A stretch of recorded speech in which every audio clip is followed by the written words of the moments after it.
This week we are in Parshat Ki Tetzei, so we spoke about last night and mentioned at the beginning of this service.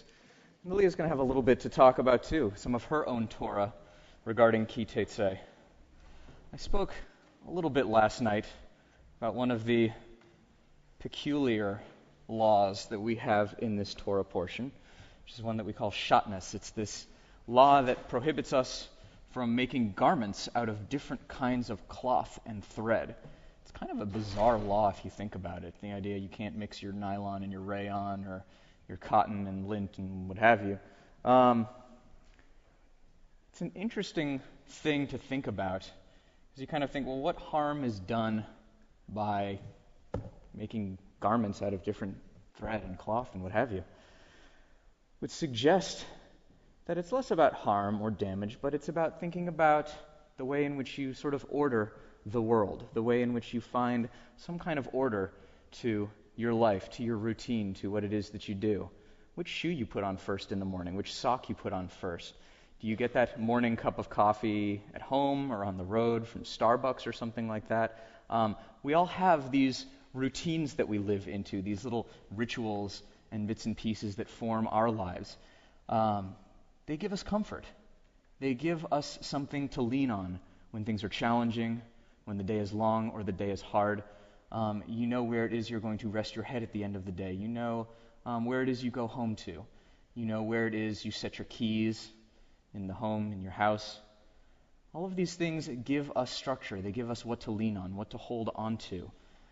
They give us a sense of belonging, a sense of rootedness in the world.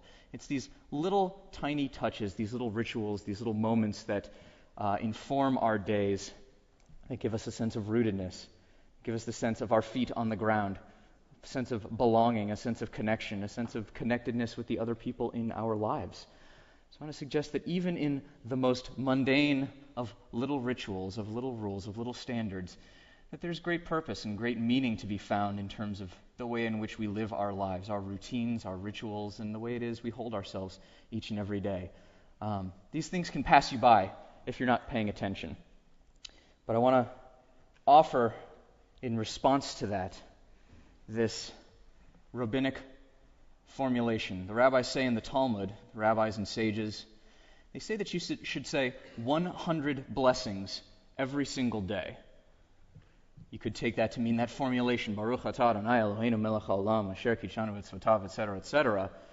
I want to suggest that it's not the actual act of saying those words, but it's about noticing 100 little moments in your day which lend purpose, which lend blessing, which lend connectedness and rootedness, your feet on the ground.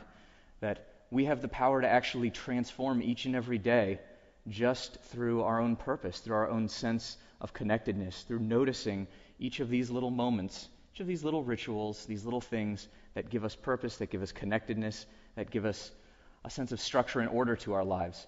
So I want to suggest that some of these rules, some of these laws, some of the strangeness that we see isn't necessarily about the specific of what it is, but it's about noticing these little moments in our lives that give us a sense of direction. Without any